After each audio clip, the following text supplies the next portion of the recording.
आइए मेरे प्यारे मित्रों, आइए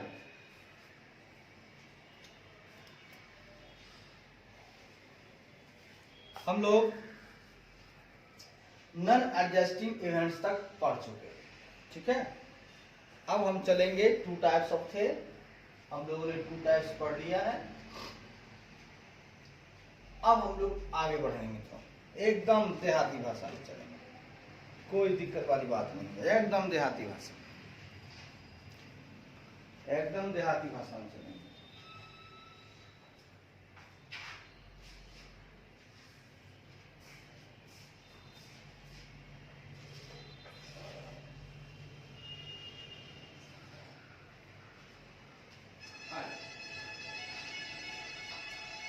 आइए मित्रों, एकदम देहाती भाषा में चलते हैं। आइए आइए मेरे प्यारे मित्रों,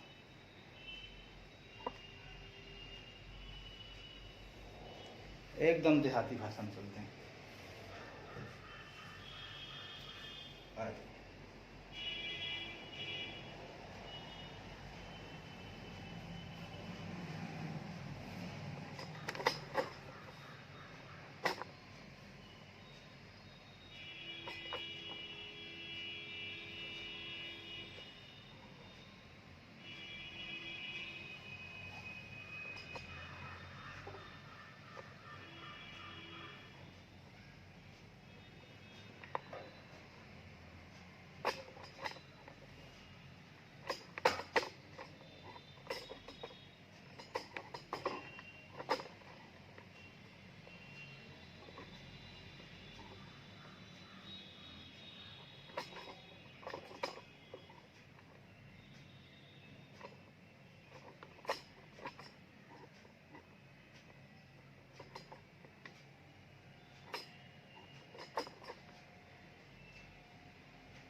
आइए मेरे प्यारे मित्रों, आइए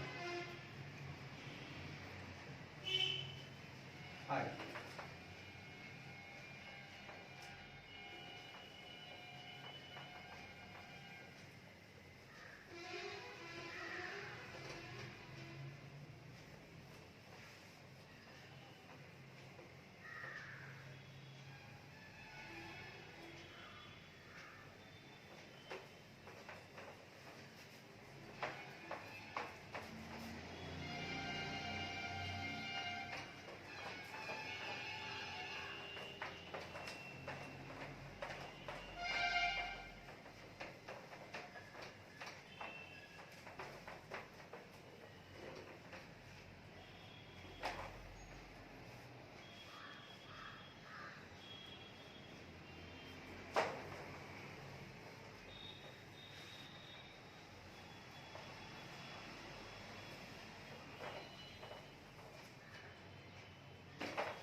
आइए मित्रों, आइए।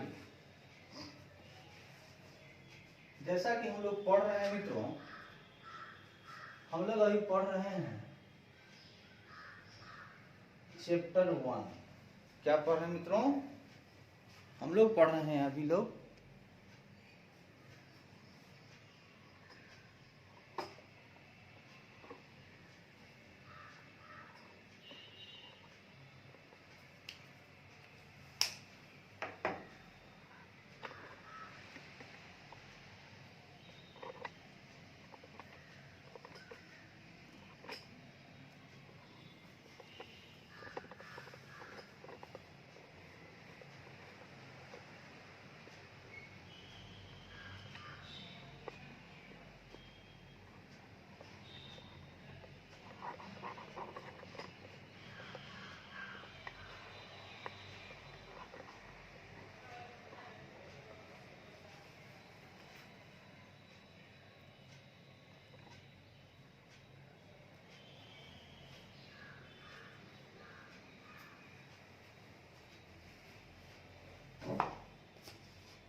आइए मित्रों,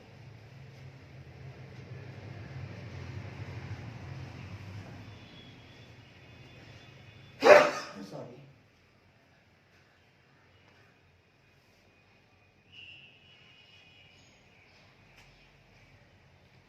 आइए मित्रों, जैसा कि हम लोग पढ़ रहे हैं चैप्टर 1 जिसका नाम है application of accounting standard.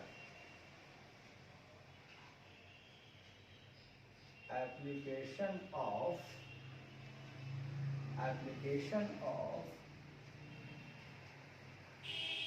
Accounting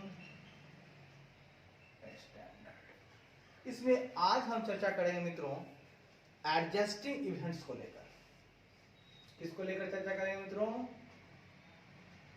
adjusting events. एकदम देहाती भाषा में चलेंगे, घबराने की कोई जरूरत नहीं, बिल्कुल सही जगह हम लोग आए हैं। ये कहता है adjustment of asset and liabilities are required. सुनिए, हम एडजस्टिंग इवेंट्स का मतलब होता है कि एसेट और लायबिलिटीज को एडजस्ट करने की आवश्यकता है जहां पर, ठीक है, हाँ,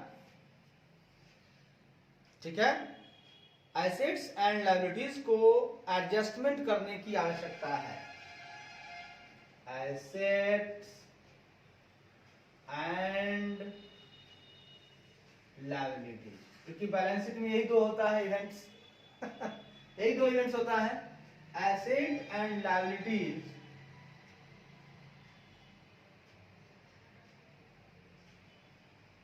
ये दोनों इवेंट्स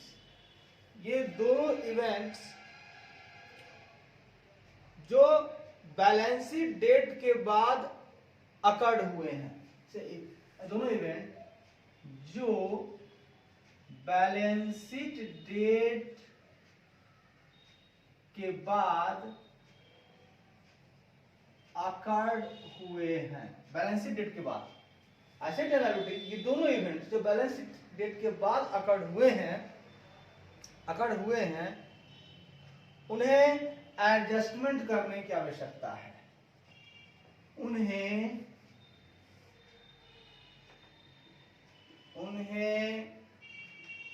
एडजस्टमेंट करने की आवश्यकता है, कंडीशन है, यदि आवश्यकता है, यदि वे प्रोवाइड करते हैं, additional information materially affecting the determination of amount relating to conditions existing at the balance sheet date. समझ गए? यदि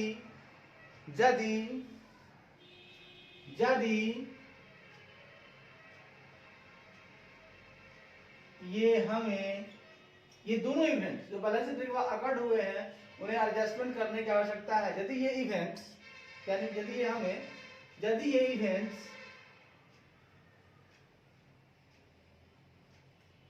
यदि इस इवेंट्स के बारे में एडिशनल इंफॉर्मेशन मिलता है,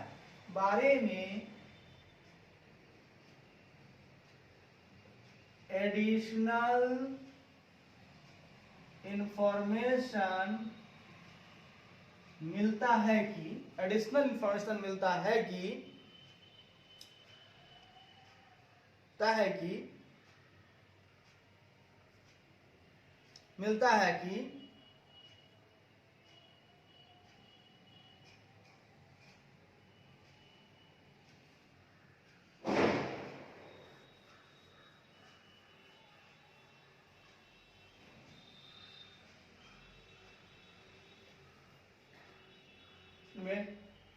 ऐसा इंफॉर्मेशन मिलता है जो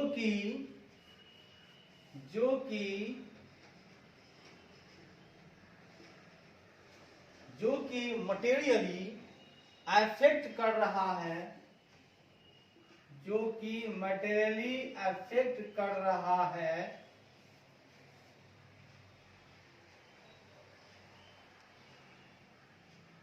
अमाउंट, जो कि मटेरियली अफेक्ट कर रहा है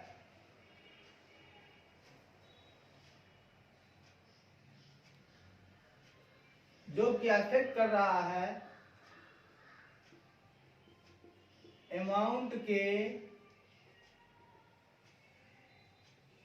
डिटर्मिनेशन को लेकर, जो कि अफेक्ट कर रहा है अमाउंट की डिटर्मिनेशन को लेकर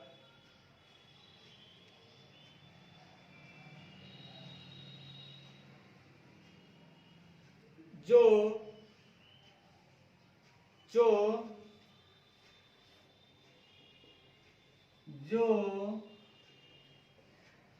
कंडीशन से संबंधित है,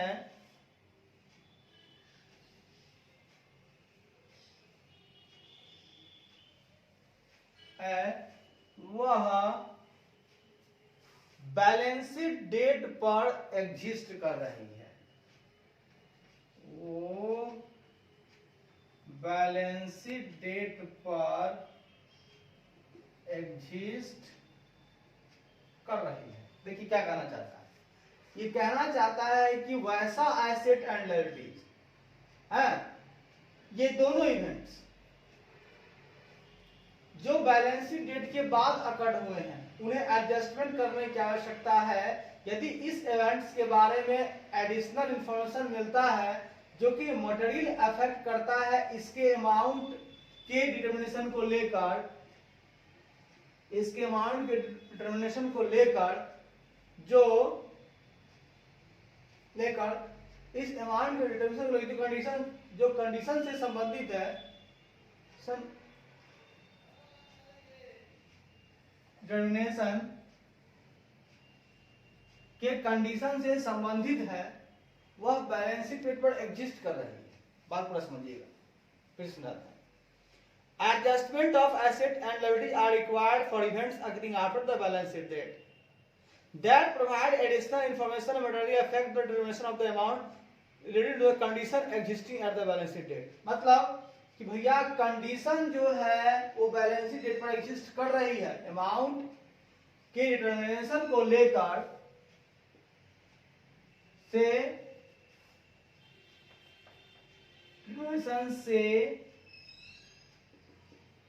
संबंधित कंडीशन बैलेंस शीट डेट पर एग्जिस्ट कर रही है। मतलब मटेरियली अफेक्ट कर रहा है अगर इसके अमाउंट के डिटर्मिनेशन से संबंधित जो कंडीशन है जो कि बैलेंस शीट डेट पर एग्जिस्ट कर रही है। वाह, ये हमको कहना चाहते हैं कि वो ऐसे एसेट एंड लायबिलिटीज जिसके बारे में हमको एडिशनल इंफॉर्मेशन मिल रहा है कि भाई इसका जो अमाउंट है उसका निर्धारण जो है वो मटेरियली अफेक्ट कर रहा है, ये कंडीशन जो है बैलेंस शीट पर एग्जिस्ट कर रही है। अगर ये कंडीशन बैलेंस शीट पर एग्जिस्ट कर रही है तो आप जो भी इवेंट्स हुए तो बाद में है, लेकिन उसका कंडीशन है ना, अगर हमको एडिशनल प्रोवाइड वाली कंडीशन, एडिशनल इंफॉर्मेशन वाली कंडीशन जो है इस बारे में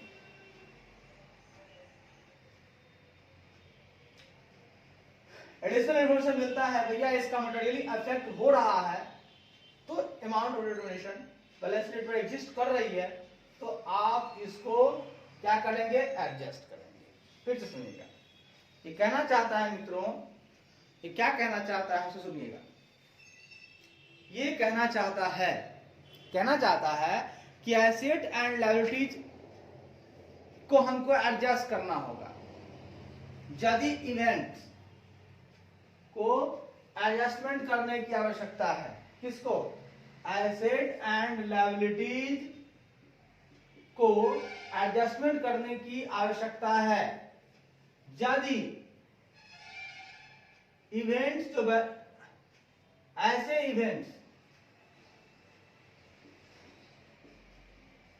इवेंट से जो बैलेंस शीट डेट के बाद अकर्ड हुए हैं, जो बैलेंस शीट डेट के बाद अकर्ड हुए हैं, तो उनसे क्या करना है, एसेट एंड लायबिलिटीज में एडजस्टमेंट करने की आवश्यकता है ऐसे इवेंट से जो बैलेंस शीट के बाद अकर्ड हुए हैं। ठीक है ना, हुए हैं, अकर्ड हुए हैं, अकर्ड हुए हैं, बस यहां फुल स्टॉप। क्या कहना चाहते हैं, एडजस्टिंग इवेंट्स किसे कहते हैं कि एसेट एंड लायबिलिटीज में हमको एडजस्टमेंट करने की आवश्यकता है, तभी तो है एडजस्टिंग इवेंट्स। हाँ, और कैसे इवेंट्स को, तो ऐसे इवेंट्स जो बैलेंस शीट के बाद अकर्ड हुए हैं, लेकिन यदि इस इवेंट्स के बारे में एडिशनल इंफॉर्मेशन मिलता है और वो मटेरियली अफेक्ट कर रहा है अमाउंट को, इसके इवेंट्स के अमाउंट के डिटरमिनेशन को, है ना, डिटरमिनेशन को, और इससे संबंधित कंडीशन बैलेंस शीट पर एग्जिस्ट भी कर रही है, और एग्जिस्ट कर रही है। सुनिएगा, ये क्या कहना चाह रहा है कि एसेट एंड लायबिलिटीज में एडजस्टमेंट करने की आवश्यकता है ऐसे इवेंट से जो बैलेंस शीट के डेट के बाद अकर्ड हुए हैं।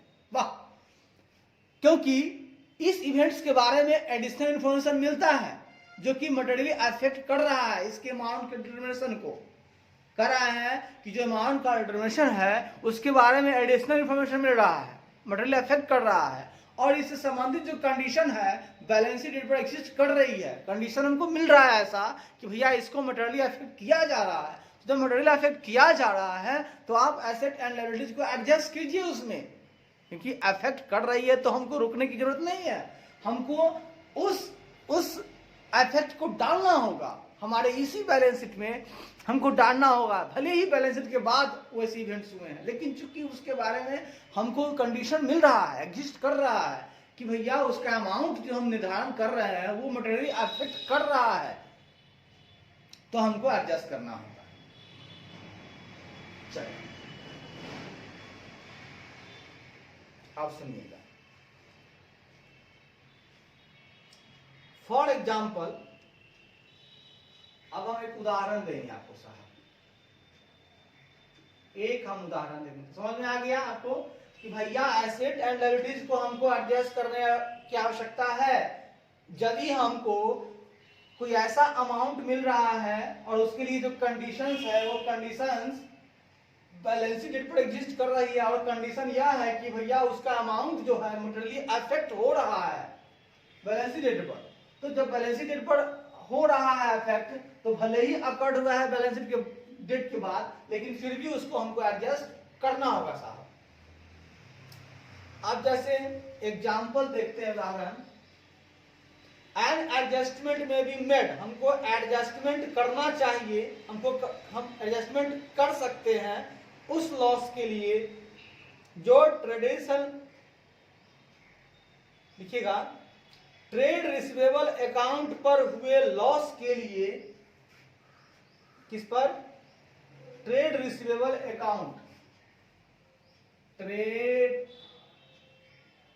रिसीवेबल अकाउंट पर हुए लॉस के लिए हम एडजस्टमेंट बना सकते हैं, के लिए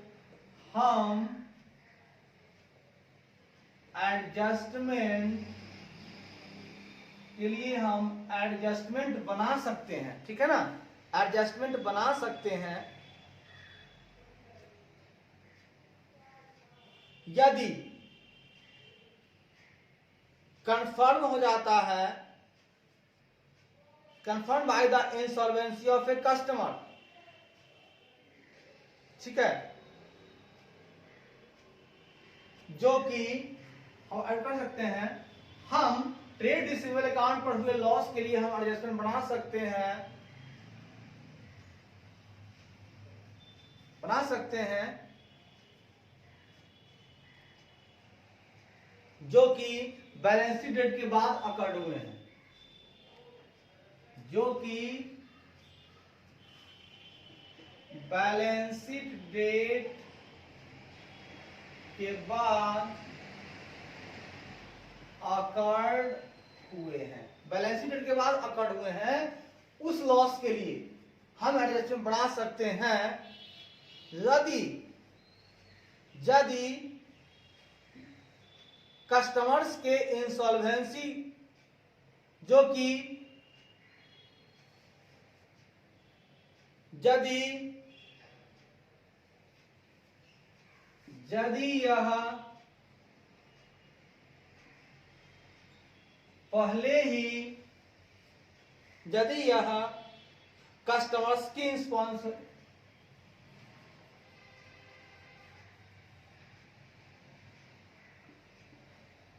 क्योंकि यह कस्टमर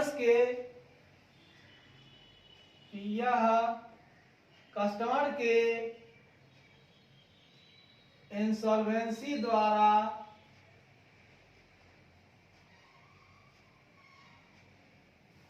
कंफर्म हो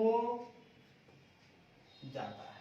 कहता है कि अकर्ड हुए हैं परंतु कस्टमर के इंसॉल्वेंसी द्वारा यह कंफर्म हो रहा है, क्योंकि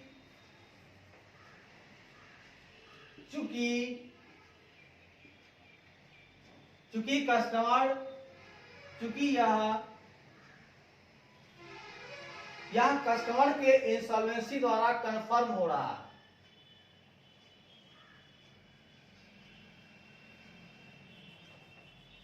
कंफर्म कर दिया गया है, मतलब कहना चाहता है कि अगर हमको यह कंफर्मेशन मिल जाता है कि कस्टमर इंसॉल्वेंट हो गया है, ऐसे इसको लिखिए, अगर हमें यह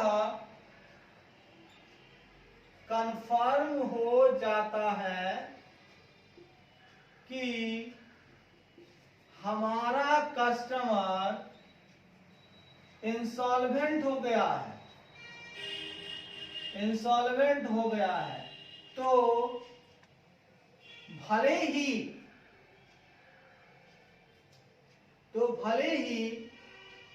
ट्रेड रिसीवेबल, पूरा लिखिए, भले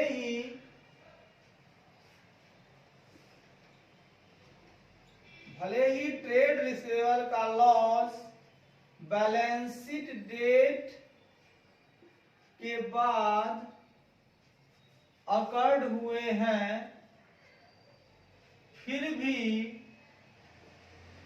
भी इसका एडजस्टमेंट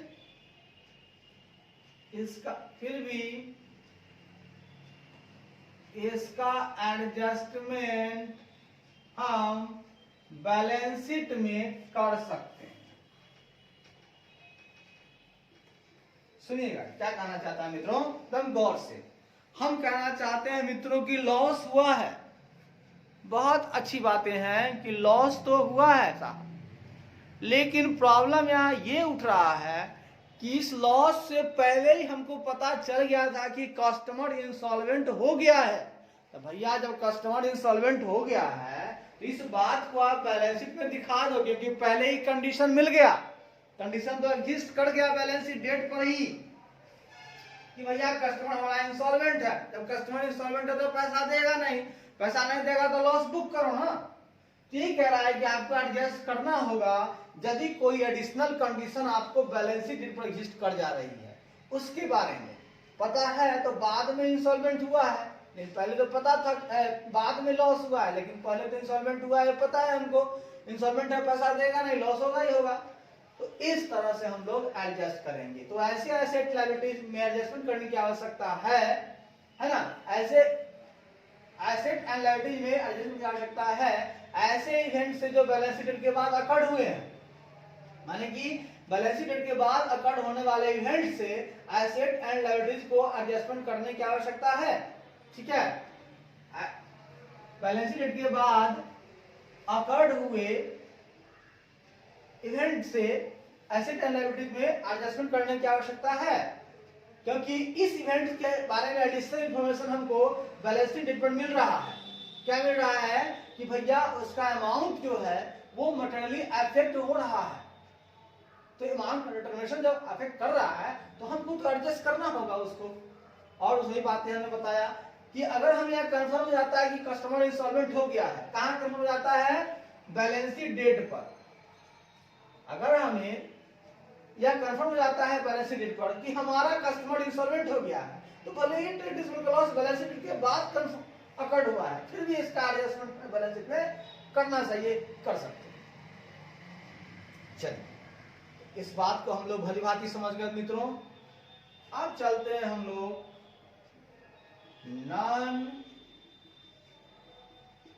एडजस्टिंग इवेंट्स। आइए अब इस विषय में चर्चा करते हैं। ये क्या कहता है, सुनिएगा मित्रों। ये कहता है ऐसे इवेंट्स जो बैलेंस शीट के बाद अकर्ड हुए हैं,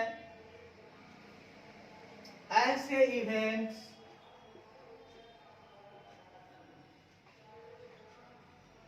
जो कि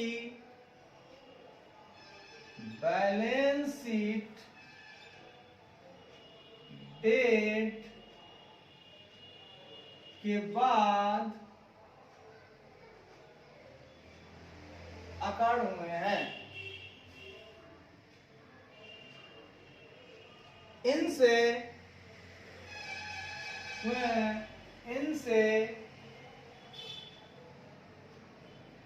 एसेट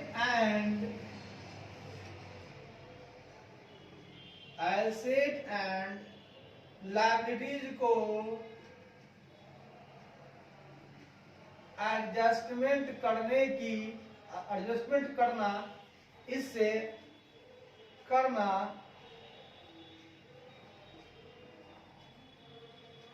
एप्रोप्रिएट नहीं होगा, एविडेंट नहीं होगा। क्योंकि होगा अगर ऐसे इवेंट्स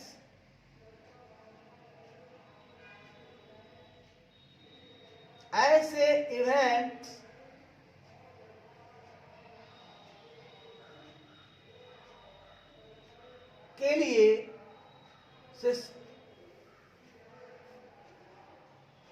ऐसे इवेंट से संबंधित कंडीशन यदि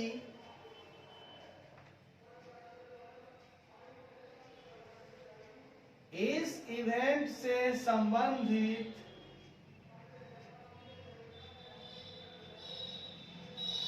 कंडीशन बैलेंस शीट डेट पर एग्जिस्ट नहीं करती है, कंडीशन बैलेंस शीट डेट पर एग्जिस्ट नहीं करती है। दोस्तों एकदम देहाती भाषा में पढ़ेंगे, एकदम देहाती भाषा में, कोई शहरी नहीं। बहुत हुआ इंग्लिशबाजी, बहुत हुआ फॉल्सबाजी, बिल्कुल देहाती भाषा में चलेंगे। नॉन एडजस्टिंग इवेंट्स कहता है ऐसा इवेंट्स जो कि बैलेंस शीट डेट के बाद तो अकर्ड हुआ है, हमको एडजस्ट नहीं करना है, हुआ तो है लेकिन हुए हैं, इनसे एसेट लायबिलिटीज को एडजस्टमेंट करना उचित नहीं होगा यदि इस इवेंट से संबंधित कंडीशन बैलेंस शीट डेट पर एग्जिस्ट नहीं करती है। अगर बैलेंस शीट डेट पर कोई कंडीशन एग्जिस्ट नहीं करती है और अकर्ड तो हुआ है इवेंट बैलेंस शीट डेट के बाद, जब कंडीशन एडिशनल नहीं है तो हम एडजस्ट नहीं करेंगे, एडिशनल होगा तो एडजस्ट करेंगे, कंडीशन नहीं है तो हम उसको नॉन एडजस्टिंग इवेंट्स कहेंगे। ठीक है, इससे संबंधित कंडीशन एग्जिस्ट नहीं कर रही है, कोई कंडीशन ही नहीं है हमारे पास, पता ही नहीं चल रहा है क्या होने वाला है कल को, नहीं करेंगे हम लोग एडजस्ट। ठीक है मित्रों, एकदम धीरे धीरे प्यार से चलेंगे, एकदम प्यार से आगे बढ़ेंगे मित्रों, घबराने की जरूरत नहीं है, हम साथ साथ हैं। आइए एक उदाहरण हम दे रहे हैं आपको सर जी।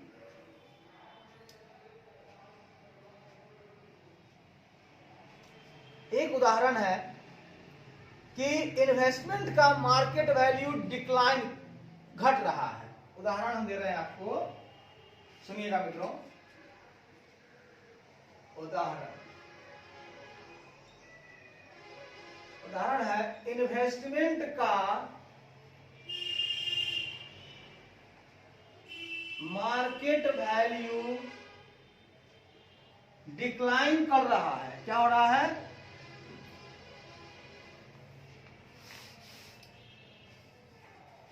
डिक्लाइन हो रहा है। कहां डिक्लाइन हो रहा है, between the balance sheet date and the date on which financial are approve. मतलब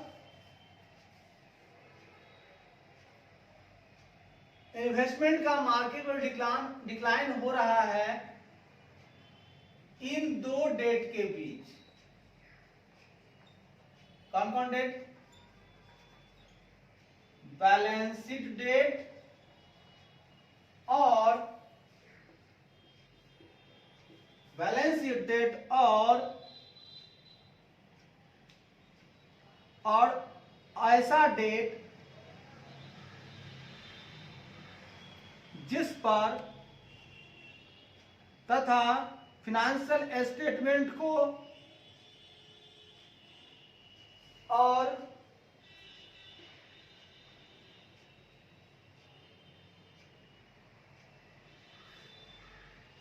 डेट और दूसरी वह डेट जिस डेट पर बैलेंस शीट को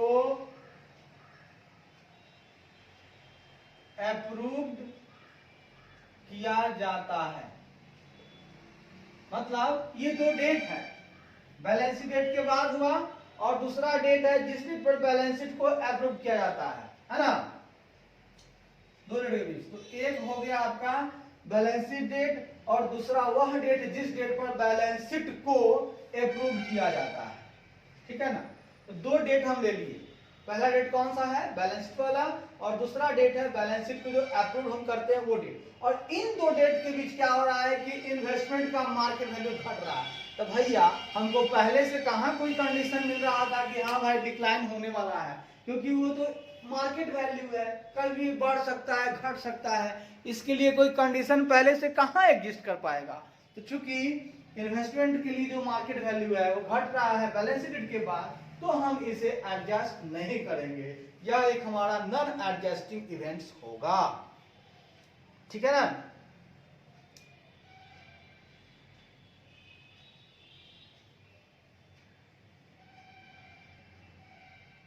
समझिएगा,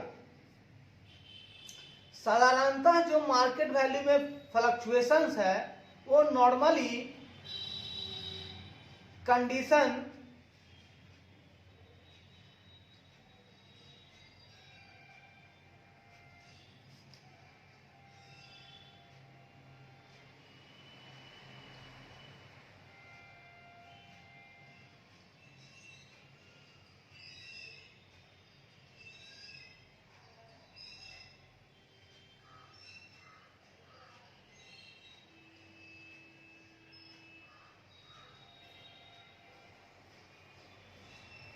आप सुनिएगा सर दोस्तों,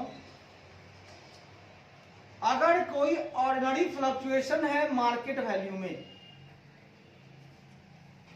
मार्केट वैल्यू में यहां पर मार्केट वैल्यू में हुए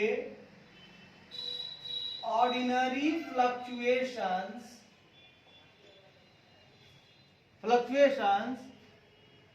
बैलेंस शीट डेट के इन्वेस्टमेंट पर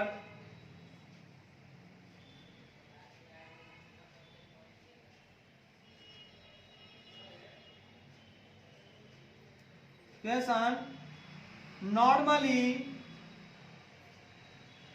संबंधित नहीं है,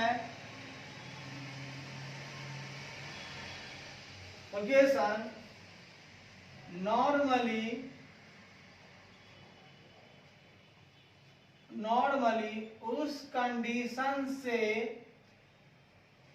संबंधित नहीं है, ठीक है ना। एडिशनल कंडीशन उस कंडीशन से संबंधित नहीं है जो कि फाइनेंशियल स्टेटमेंट पर जो कि बैलेंस शीट डेट पर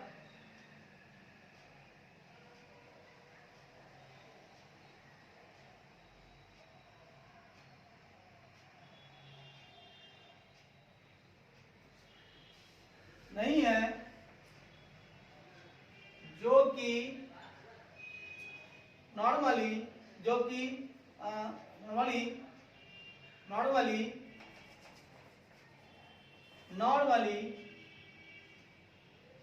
बैलेंस शीट डेट के इन्वेस्टमेंट वाली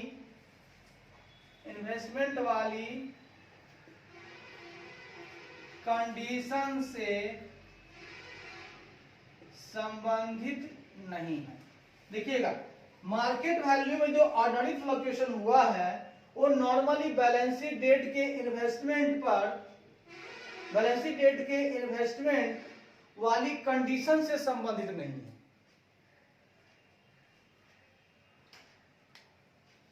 है, एक्सक्यूज मी। आपके जान पहचान में है, गाड़ी लगाए हैं, कौन लगा? बल्बू लगाए, लाल बत्ती है ना, काटी ना, परमिशन लेना है। हाँ, अच्छा, देखते रहिए। हाँ तो हम तो है ही हैं, आप तो है ही हैं सामने।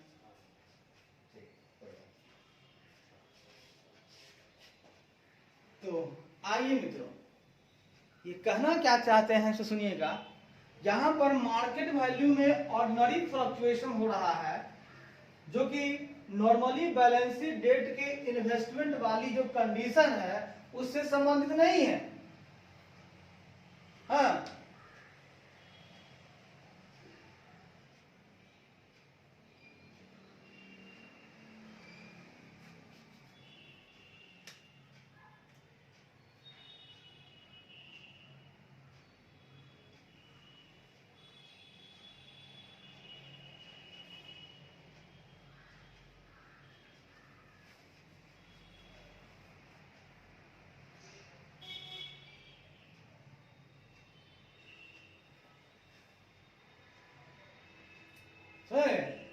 बैलेंस शीट डेट के इन्वेस्टमेंट के लिए एडिशनल कंडीशन नहीं है।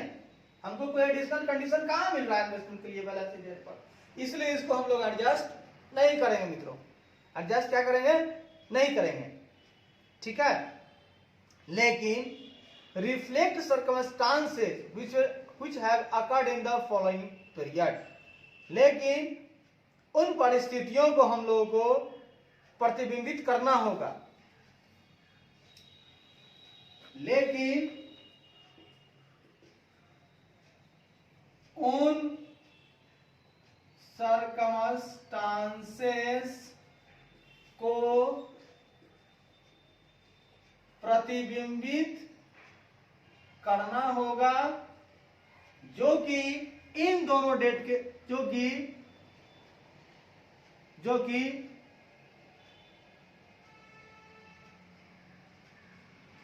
कि सिर्फ प्रतिबिंबित करना होगा जो कि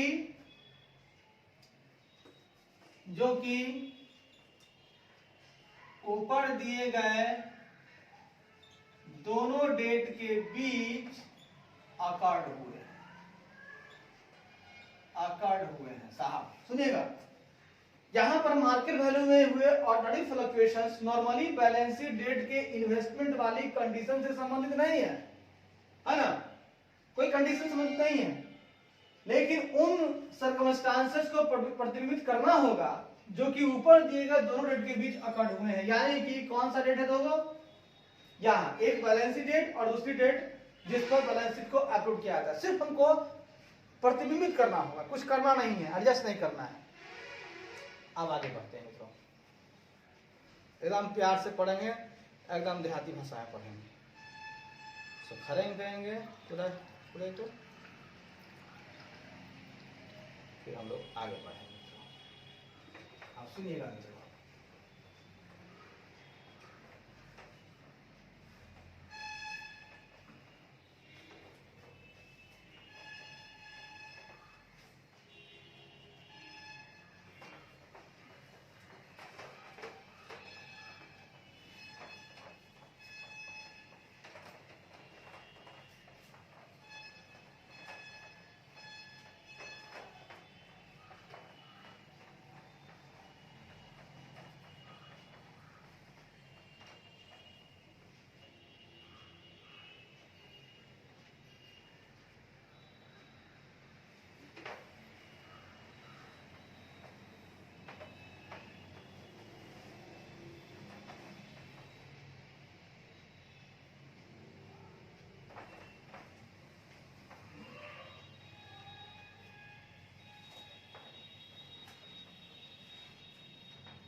मित्रों, ए मेरे प्यारे मित्रों, मौज करेंगे मित्रों, मौज करेंगे, घबराने की जरूरत नहीं मित्रों, एकदम देहाती भाषा में चलेंगे, दिखा देना है जलवा।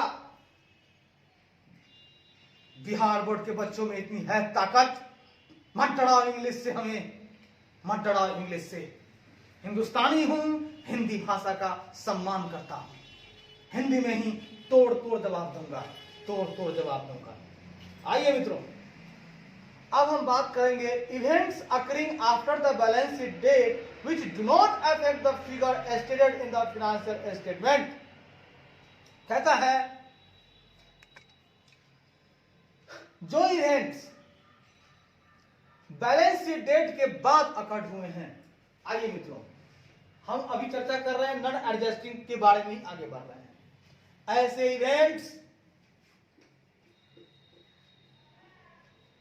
इवेंट्स जो बैलेंस शीट डेट के बाद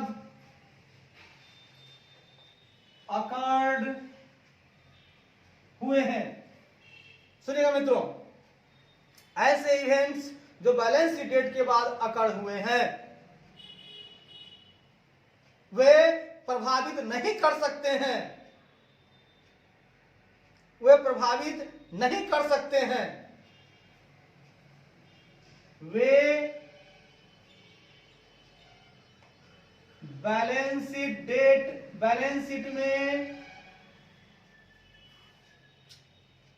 बैलेंस शीट में दिखाए गए फिगर को प्रभावित नहीं करते हैं, वे प्रभावित नहीं करते हैं, वे प्रभावित नहीं करते हैं।